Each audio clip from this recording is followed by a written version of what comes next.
Greetings everyone, I am so excited to be back and it's my favorite time of the year.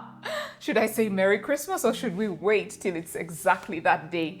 Anyway, this season is Christmas season. And what is Christmas without baking, without sweets, without chocolate, without cookies? That wouldn't be a Christmas now, would it? So today, I'd like to welcome you back, first of all, to my YouTube channel and to all my spaces. My name is Karen and a few people call me Kiki, but I'm really excited because today we're going to be baking something amazing. Today, we're calling this chocolate and Christmas. And so we're going to dive into some chocolatey goodness. Welcome to Karen's Cook and Bake Therapy.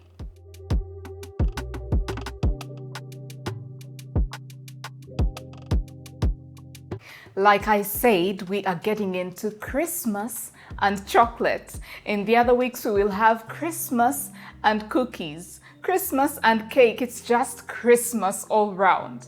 Like I've shared before, this is my recipe book. I've had it for more than 10 years. And I encourage each and every one of you to have one because this can be an heirloom. This one is almost full and I'm about to get another one. So I just copied out the recipe we're going to be using today. But I wanted to remind you, write this down in a book you can pass from generation to generation, okay? So I'll just put mine away right now. So we are going to make something called a chocolate babka loaf. A babka is actually a sweet woven loaf that is like a braid, and it originates from the Jewish communities in Poland and Ukraine. It's also popular right now in Israel, but it's even more popular in the Jewish diaspora. So we're going to taste a bit of that and imagine what it would be like to live where Christ lived and walked all those years while he was on earth. Christmas is about celebrating his love, and I believe we celebrate his love with sweet goodness. So let's get right into it, okay? I'll be referring to my recipe and you can write your notes as well as we go along. So we're going to dig in by first of all making sure that our yeast grows, rises, or should we say proofs? I don't think so. But anyway, we're going to prove our yeast, or we're going to grow it, or we're going to let it rise. And how we do that, we're going to use some warm milk. I'm going to mix 1/4 cup of warm milk with 1/4 cup of cold milk to get the right temperature so that our yeast can grow. And in that, we're going to put 2.5 teaspoons of yeast. And then we will put that aside to rise and we will get into our dry ingredients. So let's do that right now. I have my milk over here. That's 1/4 cup in there, and then 1/4 cup to the microwave.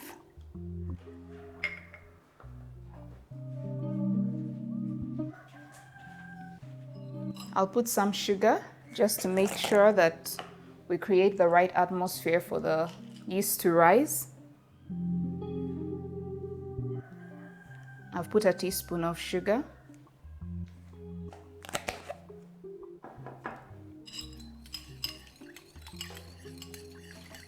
This is how I check the temperature. And the temperature is good, so we're going to put in 2.5 teaspoons of yeast. I have my favorite yeast here, the one we've been using since I was a child, not the tin, but the type. So that's 1 teaspoon, 2 teaspoons and a half. We do not stir that, so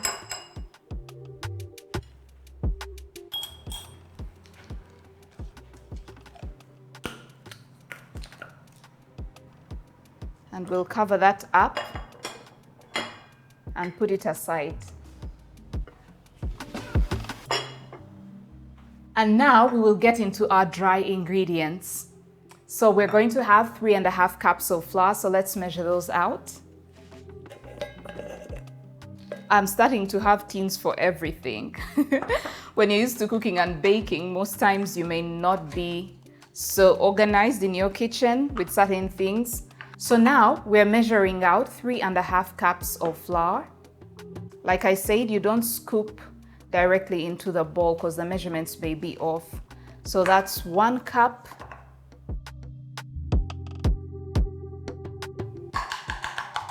So we have 3.5 cups of flour. If you have a mixer, you'd be pouring this directly into the mixer. Our mixer is loading. So we'll put that flour in there. And then we will put in 1 teaspoon of salt. And then we will put in 1/2 cup of sugar. Usually I'll use another cup to scoop, so 1/2 cup of sugar. You make sure it doesn't have any pockets. Those are most of our dry ingredients, and we're going to mix that up just a little bit. Usually I'll use a fork for that, just to make sure that it all gets mixed up really well. So remember, we put in 3.5 cups of flour, then we put in a teaspoon of salt, and then we put 1/2 cup of sugar. We've put aside our yeast, and that's going to take us about 10 to 15 minutes. We're going to check and see how it's doing once we are done with these dry ingredients. We're going to put some margarine or butter in here, but we also need some eggs. So right now, let's just get our eggs ready. We'll be using 3 eggs.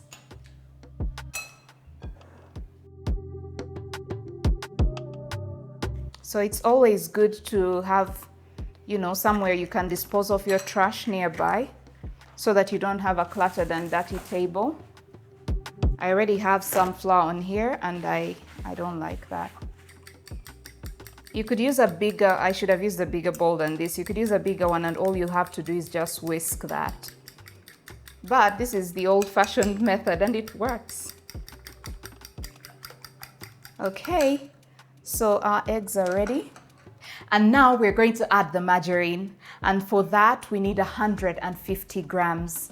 So you could use margarine, you could use butter, whatever fat you're used to using, and whatever will work for you is perfect. So this is a 250-gram tin. So the first thing I'm going to do is split it in half to get 125 grams, and then I'll add just a little bit. And for that, today I'm using a fork. Usually I use a knife, but I'm using a fork today.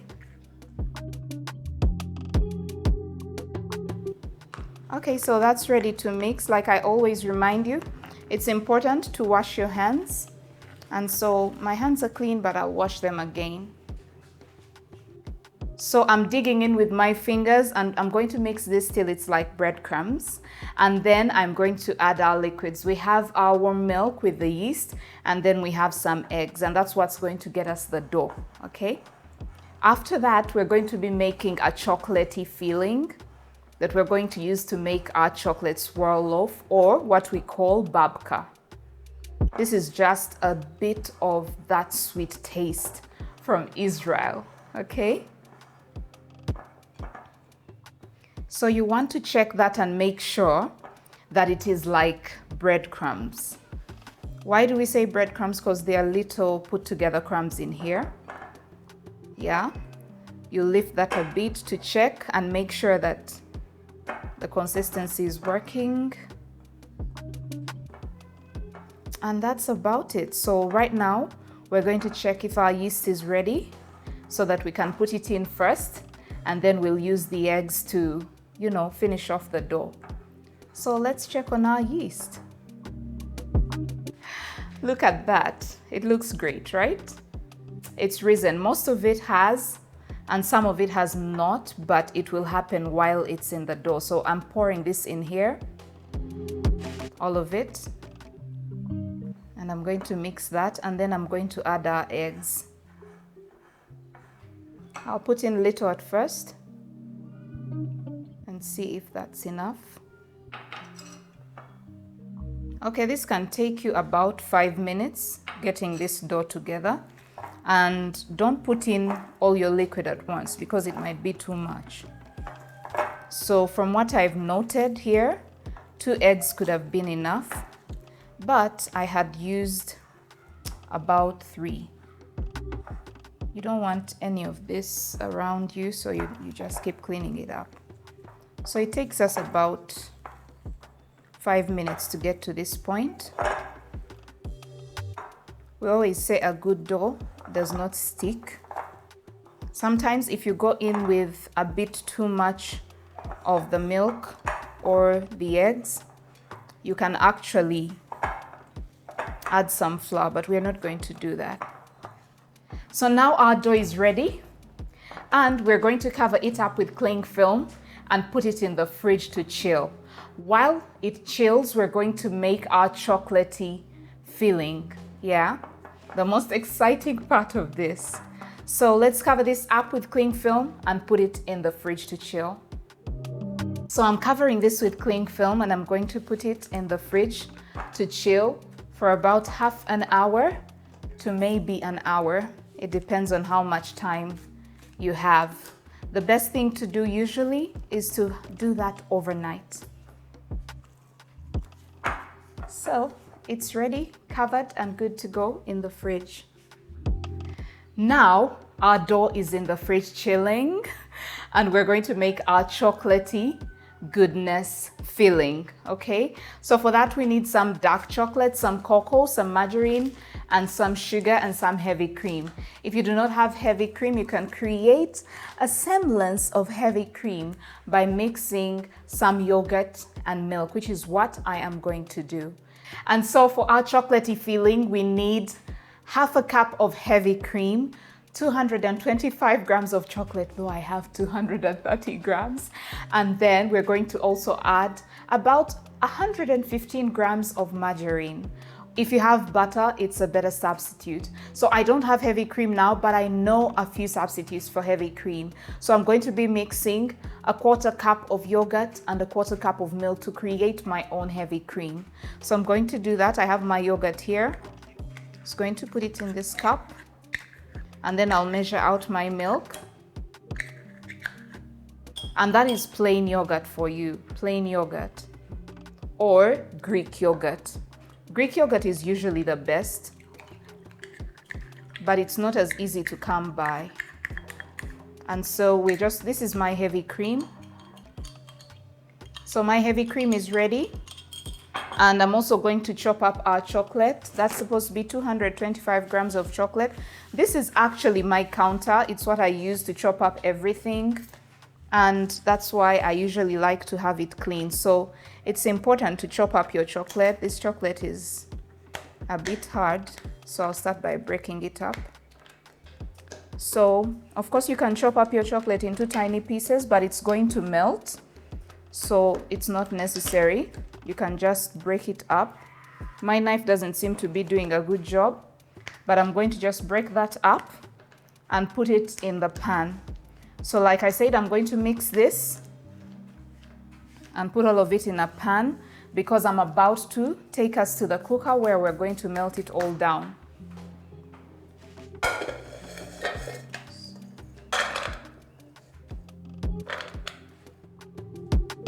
So we're just melting our chocolate combined with our margarine or butter and our heavy cream.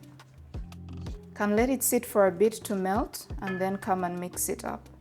So when I'm melting this chocolate, I start at a high heat and then after about 5 minutes, I'll reduce that to a medium low. That's around a 4 or a 3 on your hot plate. If you're using gas, you want to start with a high flame and then tone that down.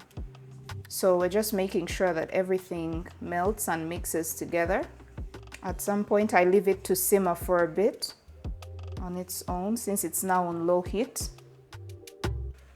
You can also use what we call a wooden spoon or spatula, whatever equipment you have at home. And you can also use gas to cook or electricity. I find electricity just a little bit safer, especially if you're teaching kids how to cook and bake. So we're good here, and we're going to lift that off. It is now ready. After we've melted our chocolate with our butter or margarine and we've put in our heavy cream, it's time to add 2 more ingredients. We're going to add in 3/4 cups of icing sugar. This is what many people call powdered sugar. And then we're going to add in 1/3 cup of cocoa. This is to firm up our chocolatey goodness, and we're going to mix that up until it is thick and nice. And then we're going to move it to the fridge to chill again. It's joining its friend. But actually what's happening is that we're going to get the dough out of the fridge, and then we're going to put this chocolatey filling in the fridge just to firm it up a little bit. So I'm going to get a little bowl to put this in and put it in the fridge, and then I'm going to bring our dough back. Sometimes it may be lumpy, but that's okay. It's all sugar and chocolate. Some people sieve their icing sugar. I didn't do that.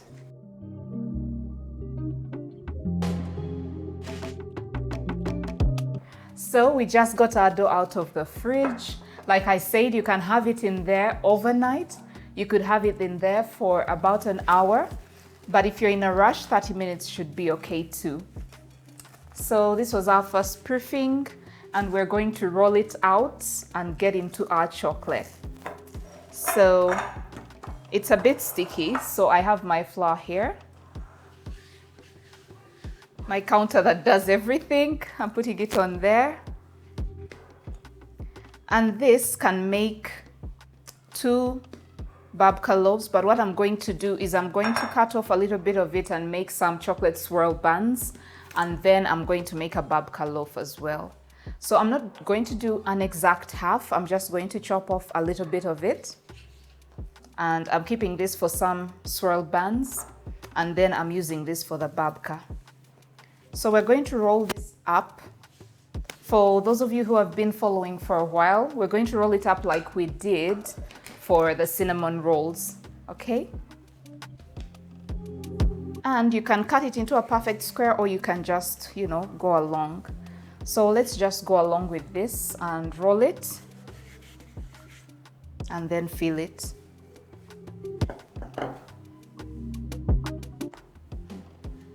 It is very sticky, so I think I need to put a little bit more flour than that. So some people prefer to have a perfect square, which you can actually cut using either a knife or a pizza cutter or something like that. But I'm not all about perfection, I'm about the taste that we're going to have at the end of this. So after we've rolled our square or cut our square after rolling it, we're going to fill this with our chocolatey goodness. So I just got this chocolatey goodness out of the fridge. At some point I had to put it in the freezer because it was taking quite a while. But it's here, it's ready, it's ooey, it's gooey, and it tastes really good. Chocolate can be messy at times, but the beauty about that is that you get to taste a bit of what you're doing. So we're going to put that here and create our babka, which we said is like a sweet rolled bread that is like a rope of sorts. So let's just do that with the chocolate, and we're going to spread it on here. So we're going to spread this chocolatey goodness on here. And I can't wait to dig in. I'm a chocolate buff, and Christmas is one of those times that you can have chocolate without worrying about the calories, because it's to celebrate the birth of Christ. But let's not use him as an excuse all year round, just at his birthday. So I'm spreading that on there. Mine has a few lumps, but you can make sure that yours does not have them. So I'm using all this, and I've kept a small portion that we're going to use on the chocolate swirl buns. So spread that out. And now we're going to roll this up.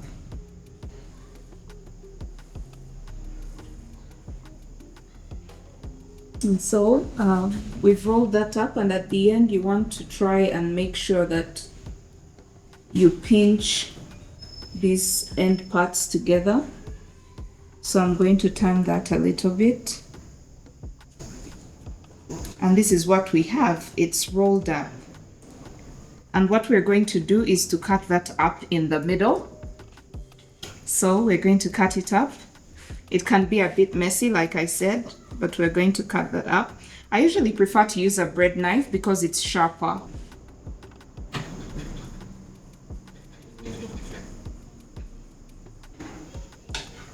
So we're trying to make sure we have two separate cut layers with chocolate in them. The dough I made is quite soft, so at times it will be soft and at times it won't, but this is it. So we have our two layers, and like I said, it can be quite messy. That is layer 1 and that is layer 2, and what we do is we're going to crisscross them. Let me make sure my hands are clean. So my hands are clean and we're going to crisscross. So we crisscross like that, and we crisscross like that, and again we crisscross like that, and then we pinch the ends together. And even this one, we crisscross and pinch the ends together, and then we push that in, and that is our babka. Like I said, it can be a bit messy, and that is our babka. So what we're going to do is we're going to put it in the tin right now, and you can leave that to rise for about an hour and a half, and it will be good to go, ready to bake. So I'm going to put this in the tin, and then I'm going to show you how to make the chocolate swirl buns. So like I said, our babka is ready to be baked. So what I'm going to do is I'm going to lift it and place it in this tin, in my loaf tin. I've already put margarine in there, then I've put some flour because this is a bit soft and I do not want it to stick in here. So I'm going to put it in here and leave it to rise for about an hour or an hour and a half, and then bake it. So that is what we're doing right now. I'm very happy that I made it. So I've put that in there.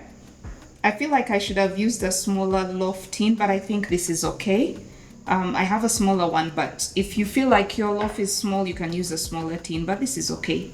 So I'm going to put this aside to rise, and then I'm going to show you how to make some chocolate swirl buns. And now, with the remaining glitter dough, I'm going to make some chocolate swirl buns, which are a great option as well if you do not want to do the loaf. So here, we're just rolling this out. Like we rolled the first one out, and then we're going to put the chocolate filling, same exact process like we did with our loaf.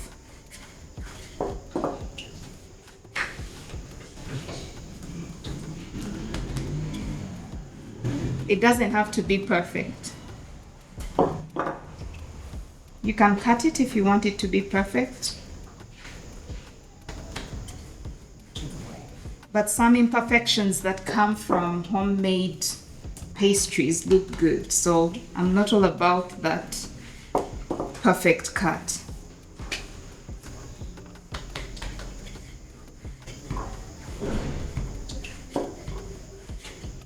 So same thing, we're going to put some ooey gooey chocolate on here. It doesn't have to be too much. I feel like you can never have too much of chocolate when you're making these pastries. The more the chocolate, the better. So with this one, what we're going to do is we're going to fold, and that's just one fold. We're not going to roll. With the other one we roll, with this one we are folding, and we are folding halfway through. So it's folded like that, sort of like a pie. And you want to make sure that you're not touching it with chocolate.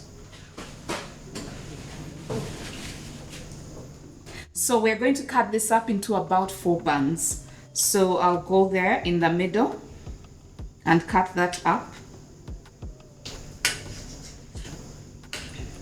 And I have my tissue there to clean that up. And then I'm going to cut this too. And then with these 4, I'm going to try and cut them sort of like pants. So I'm going to cut without going all the way to the top.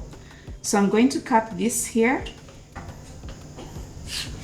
Cut this through here as well. And when you're done with the cutting, pull it aside. And what you're going to do is to turn it around like that. And after you've turned it, you're going to take one, go around like that. It's quite messy.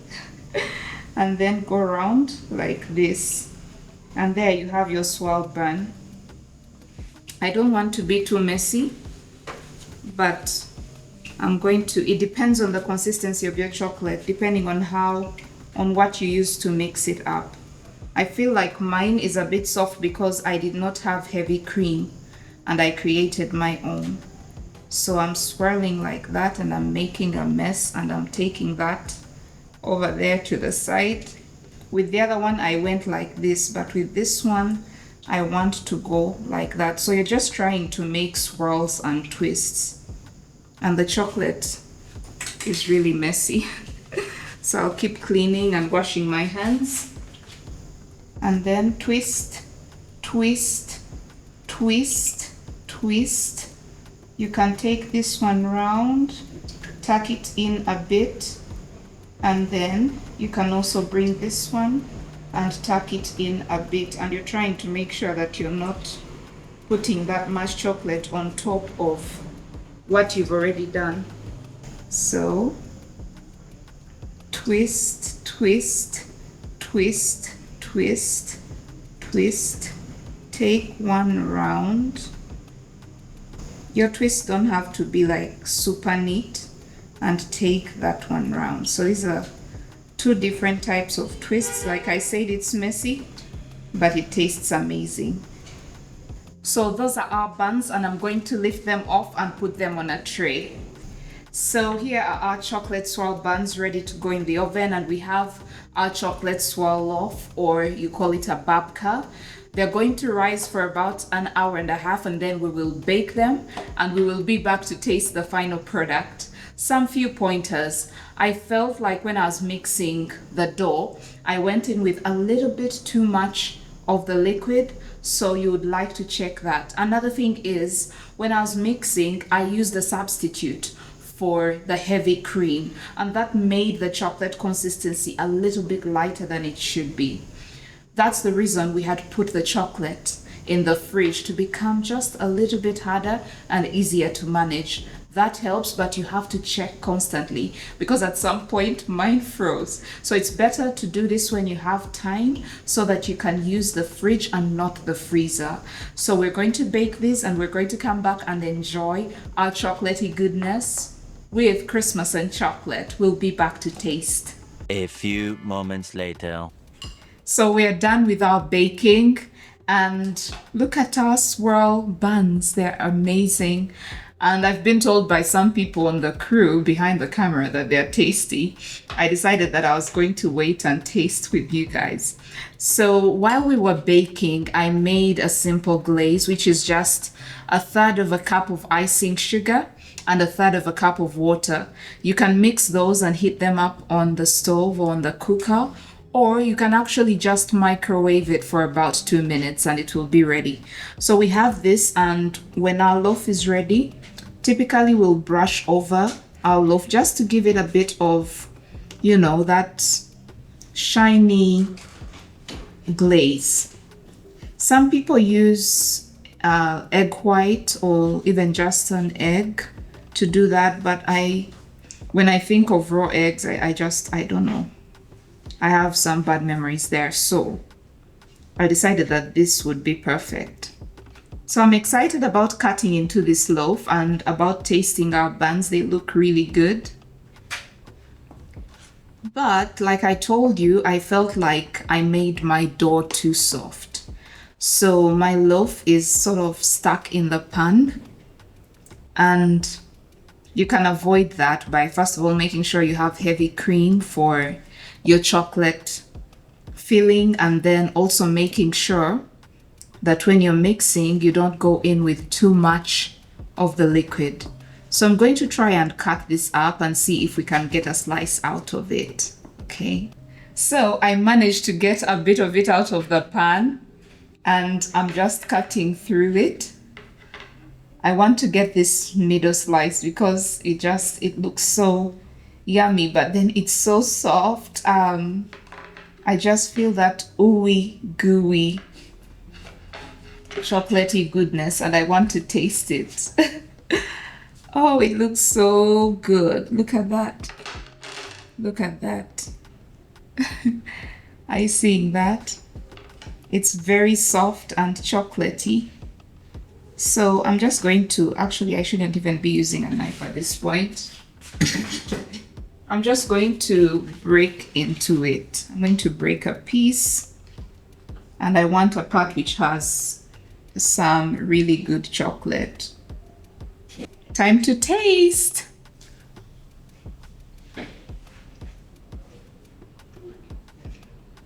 Oh my. I can't even talk. This is, I don't have words for it. The perfect combination of, I'm not even supposed to speak as I eat, but it's the perfect combination of chocolate, bread, cake, everything. So you guys, as I know the crew is giving me a bombastic side eye because they want some, but as I say bye to you for this episode, make something interesting with your family. That's what we're here for. Make this amazing chocolate swirl loaf and send us a picture in the comments, okay? And then we have the buns as well. I'm keeping this for later, okay?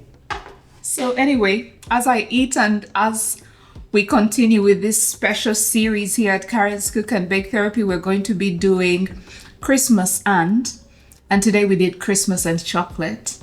As I continue to taste and enjoy this, it is goodbye from me and the crew at Karen's Cook and Bake Therapy.